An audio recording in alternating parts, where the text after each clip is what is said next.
অর্জুন সিং যদি ভাবেন বোমা মেরে ভুয়ো ফোন কল করে মানুষকে ভয় দেখাবে তাহলেও মূর্খের স্বর্গে বাস করছে। একদা বন্ধুর বিরুদ্ধে এই কথাই বললেন তৃণমূল প্রার্থী পার্থ ভৌমিক। ভাটপাড়ার পৌরসভার ৩২ নম্বর ওয়ার্ডের একটি কীর্তনের অনুষ্ঠানে উদ্যোক্তাদের লক্ষ্য করে রবিবার রাতে বোমা মারা হয়।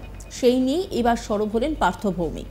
তিনি বলেন, বোম মারা হোক কিংবা ভাটপাড়া পৌরসভার উপপৌরপ্রধান দেবজ্যোতি ঘোষের স্ত্রীকে সিবিআই এর নাম করে ভুয়ো ফোন করা, এইসব করে যদি ব্যারাকপুরে বিজেপি প্রার্থী অর্জুন সিং ভাবেন মানুষকে ভয় দেখাবেন তাহলেও মূর্খের স্বর্গে বাস করছে। ব্যারাকপুরে সংবাদ মাধ্যমের মুখোমুখি হয়ে এই দাবি করলেন ব্যারাকপুর লোকসভা কেন্দ্রের তৃণমূল কংগ্রেস প্রার্থী পার্থ ভৌমিক। এছাড়াও তিনি নিহত বিজেপি নেতা মনীষ শুক্লার খুনের ঘটনায় ব্যারাকপুর লোকসভা কেন্দ্রের বিজেপি প্রার্থী অর্জুন সিং এর সিবিআই এর দাবি করাকে অট্টহাসে উড়িয়ে দিয়ে বলেন, এই প্রশ্নের উত্তর এটাই। কি বলছেন তিনি, শোনাব আপনাদের। না, পুলিশ তদন্ত করে দেখছে। গত পরশু জগদ্দল বিধানসভা কেন্দ্রের ৩২ নম্বর ওয়ার্ডে একটা কীর্তনে যারা অর্গানাইজার ছিল তাদের পিছনেও একটা বোম মারা হয়েছে, সেটাও থানায় কমপ্লেন হয়েছে। কারা করছে এটা পুলিশ ইনভেস্টিগেশন করে দেখবে। কিন্তু আমি এটুকু বলতে পারি যে অর্জুন সিং যদি ভেবে থাকে এরকম মস্তানি করে বোম মেরে কোনো ভুয়ো ফোন কল থেকে সিবিআই এর নাম করে ফোন করে মানুষকে ভয় দেখাবে, ও মূর্খের স্বর্গে বাস করছে। মানে ভোটের দিন এগিয়ে আসছে তত আবার এই জিনিসটা বাড়ছে, দেখো এটা কি এক পক্ষে মানে ওর দিক দিয়ে বাড়ছে, মানুষ প্রতিবাদ করছে। না, ১.৫-২ বছর পর অর্জুনের মুখ থেকে আবার মনীষ শুক্লার আসামির শাস্তি দেবে এই কথা উঠে এর বাইরে উত্তর নেই, লোকে বুঝে যাবে। পার্থ ভৌমিক এবং অর্জুন সিং এর দ্বৈরথ কোনো নতুন বিষয় নয়। এর আগে বৃহস্পতিবার ১১ এপ্রিল যেটা হলো তা কার্যত অস্বস্তিতে ফেলে দিয়েছে শাসক দল তৃণমূল কংগ্রেসকে। দলীয় অনুষ্ঠানে এদিন ব্যারাকপুরে তৃণমূল প্রার্থীকে স্বাগত জানাতে গিয়ে ঘোষণা করা হয় বিজেপি প্রার্থী অর্জুন সিং এর নাম। এই ঘটনায় ভোটের মুখে অস্বস্তিতে পড়ে গিয়েছে শাসক দলের নেতাকর্মীরা। এই ঘোষণার ভিডিও এখন সোশ্যাল মিডিয়ার দৌলতে বেশ ভাইরাল। কি হয়েছে এদিন? ভাটপাড়ার গোলঘরে দলের সংখ্যালঘু সেলের অনুষ্ঠানের আমন্ত্রিত ছিলেন ব্যারাকপুর লোকসভা কেন্দ্রের তৃণমূল প্রার্থী পার্থ ভৌমিক। কিন্তু সেই অনুষ্ঠানে তৃণমূল প্রার্থী প্রবেশের সময় তাকে স্বাগত জানানোর সময় মাইকে ঘোষণা করা হয়, আমাদের মধ্যে উপস্থিত হয়েছেন ব্যারাকপুর লোকসভা কেন্দ্রের বিজেপি প্রার্থী অর্জুন সিং জি। অর্জুন সিং ওয়েলকাম। আর তা দেখে একদিকে হাসতে শুরু করেন তৃণমূল প্রার্থী, অন্যদিকে আয়োজকদের তরফ থেকে ঘোষককে উদ্দেশ্য করে বলতে শোনা যায়, কি ভুলভাল বকছেন।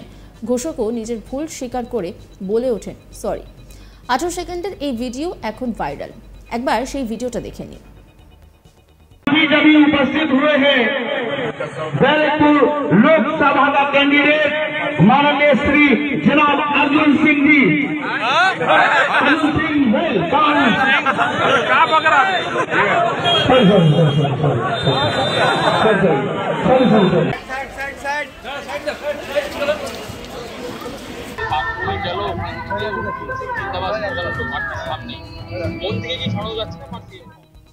অর্জুন সিং কি বলছেন শোনাবো আপনাদের। আসলে পার্থ ভৌমিককে কেউ চিনে না, তো ও তো মানুষের মধ্যে থাকে না, ও তো একটা কোম্পানি আছে মাতাল অ্যান্ড কোম্পানির মধ্যে থাকে, এই জন্য ওকে শুনে। আসলে পার্থ ভৌমিককে কেউ চিনে না, তো ও তো মানুষের মধ্যে থাকে না, ও তো একটা কোম্পানি আছে মাতাল অ্যান্ড কোম্পানির মধ্যে থাকে, এই জন্য ওকে শুনে। প্রসঙ্গত ২০২৪ লোকসভা ভোটে এবার নজরে ব্যারাকপুর কেন্দ্রটি। এই কেন্দ্রে এবার তৃণমূল কংগ্রেস প্রার্থী করেছে রাজ্যের মন্ত্রী পার্থ ভৌমিককে। ব্যারাকপুরের বিদায়ী সাংসদ অর্জুন সিংকে টিকিট দেয়নি তৃণমূল কংগ্রেস। এরপরই কার্যত ক্ষুব্ধ হয়ে দল বদলের সিদ্ধান্ত নেন অর্জুন। সূত্রের খবর, অর্জুনের ক্ষোভ প্রশমনে তাকে অন্য কেন্দ্রে ভোটে দাঁড়ানোর পরামর্শ দেওয়া হয়, কিন্তু তিনি সেই প্রস্তাবে রাজি হননি। এরপর বিজেপিতে যোগ দেওয়ার পর কাঙ্ক্ষিত ব্যারাকপুর আসনে তাকেই প্রার্থী করা হয়। গেরুয়া শিবির তাকে প্রার্থী করে। এরপর থেকেই এই কেন্দ্রে 2 যোজধান শিবিরের প্রচার বেশ জমে উঠেছে।